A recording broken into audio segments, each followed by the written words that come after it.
Hello and welcome. Alan Plum here again with a view of the approach to Peterborough Station. There, that's a bit better. And the station is way down there in the distance. Nothing very special, I'm afraid, considering what an important railway city Peterborough once was. But look how inaccessible the line is. There's private industrial premises backing onto the line absolutely everywhere. So when it comes to trying to film something, you're stuck with filming from a couple of bridges, and even then the parapets are so high you're forced to the outer edges.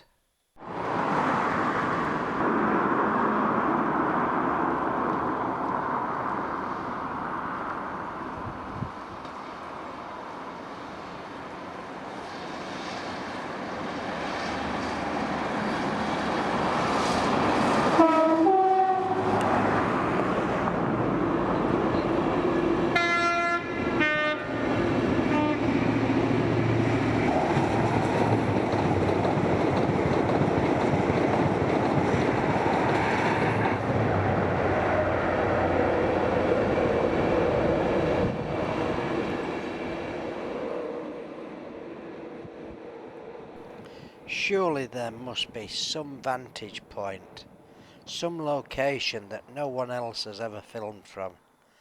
Come on, we need some lateral thinking here. Tornadoes due through town in a few days' time. Just one location that's perhaps high up, looking down on the station. But where? No way. Don't be stupid. Not the roof of the hospital. There's lateral thinking and lateral thinking. But I wonder. Just think if we could get up there. I bet nobody's ever filmed from up there. My word. Now that would be rather special.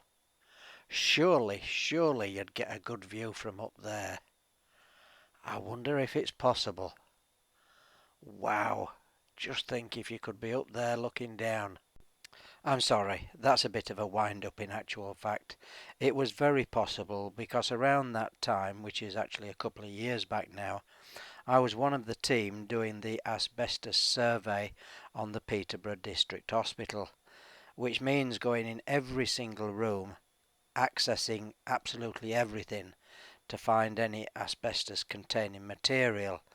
And it was in all sorts of products such as floor tiles, sink pads, Artex, textured paint, toilet seats and cisterns, flash pads in fuse boxes, pipe insulation, ceiling tiles, flooring adhesive, some putties and mastics used to contain asbestos, pipe gaskets, asbestos insulation board. So everything that was suspected of containing asbestos, you have to sample, send it off for analysis, and anything testing positive has to be documented into a report with its quantities along with photos, etc.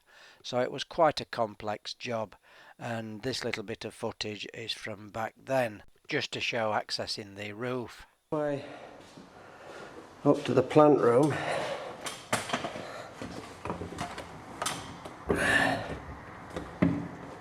Oh, sugar, don't tell me that.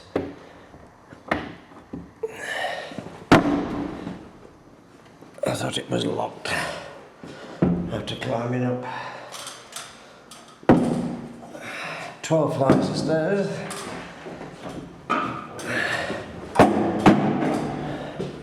I'm dragging the ladder as well.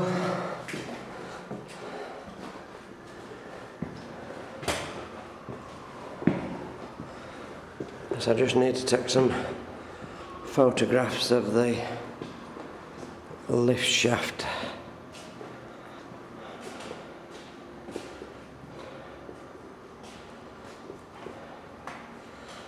All this old machinery here is the remains of the Paternoster Lift. The Paternoster Lift was a weird contraption, basically a huge chain that went around a big sprocket on the roof here, and another sprocket some 20 foot below basement level. Then boxes or compartments were fixed to the chain, and on each floor you just had 2 openings with no doors or anything. The compartments or boxes would come up the lift shaft, and you would simply step aboard as one of these compartments passed the opening, and then obviously step off again a couple of floors higher.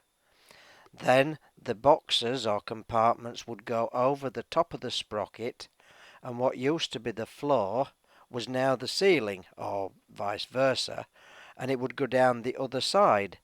So depending on which opening you stepped into, it'd either be going up or down, and you'd just jump on, go down a few floors, jump off again. Dangerous to say the least.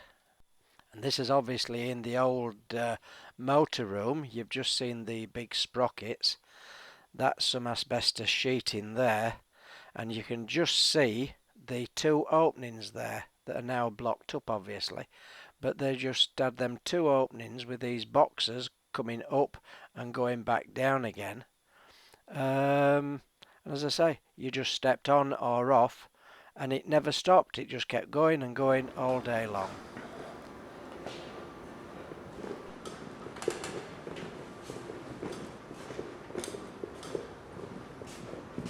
Right, now we'll try and get outside onto the roof, because we need to try and sample the roof of this plant room. Oops, daisy.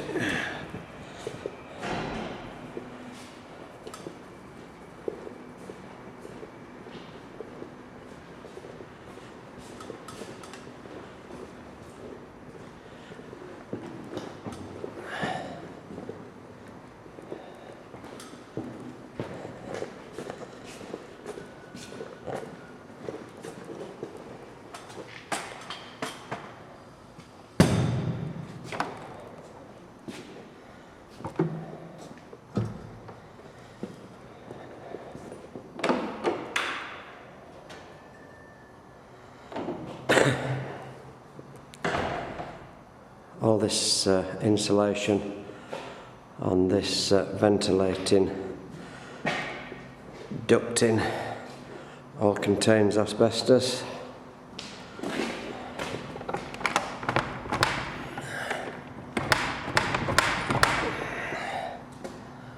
And hopefully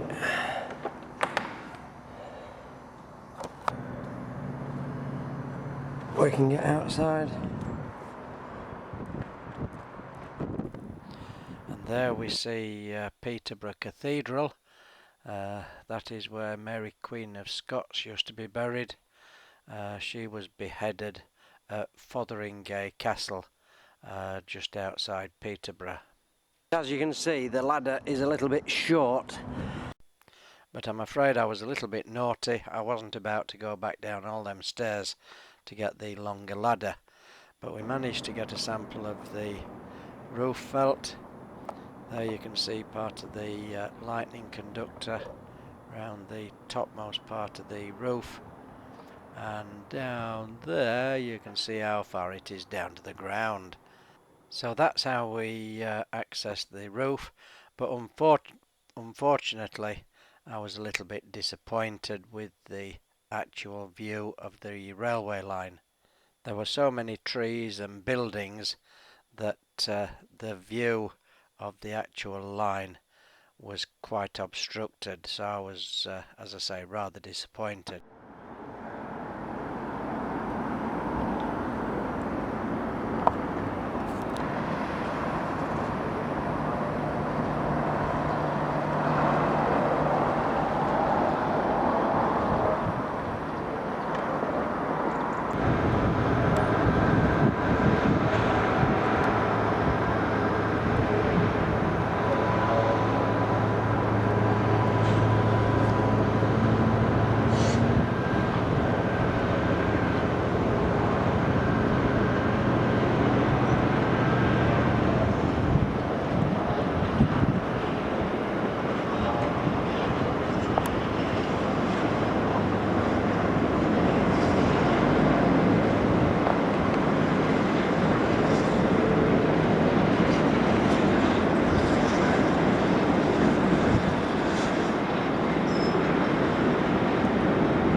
make things even worse, she pulls into one of the middle platforms and there's a building coming up, so please slow down, slow down, slow down, come on, pull up, pull up.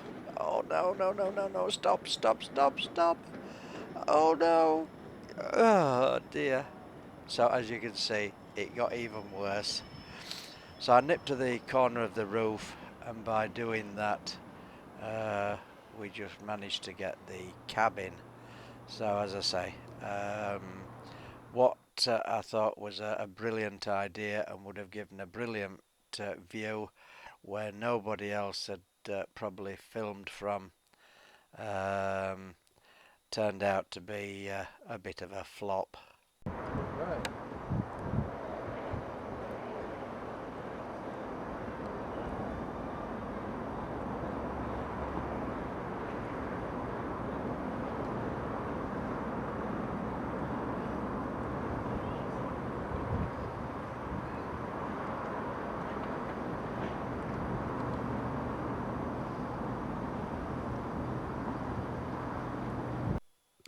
She had come up from London on her way to York and only stopped for 2 or 3 minutes before she was on her way again.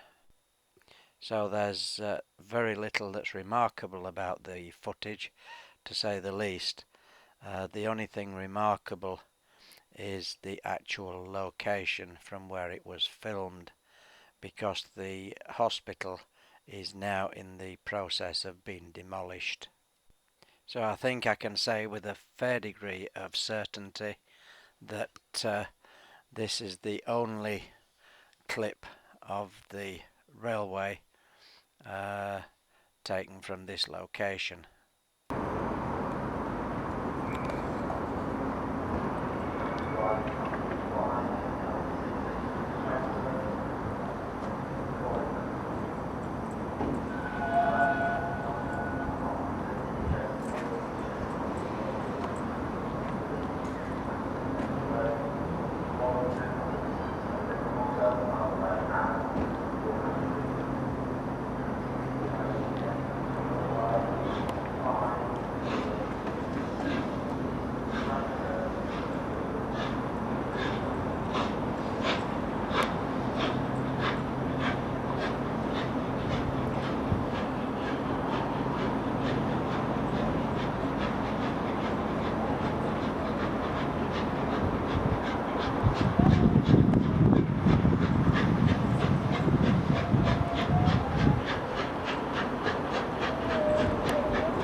So, as our view gets obstructed once again, there you have what it says in the title: diesel, electric and steam, even though it's only a few short clips.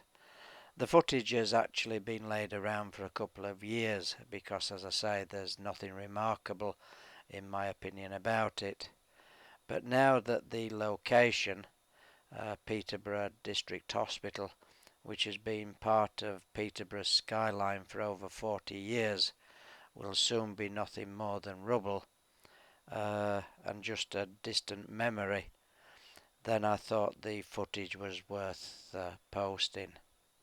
And while it's not been totally railway related, I hope there might have been a few nuggets of interest in there somewhere. Remember, if you subscribe and you want notifications of when new videos are posted, then remember you have to click the little cogwheel next to the subscribe banner. And as always, many thanks for watching.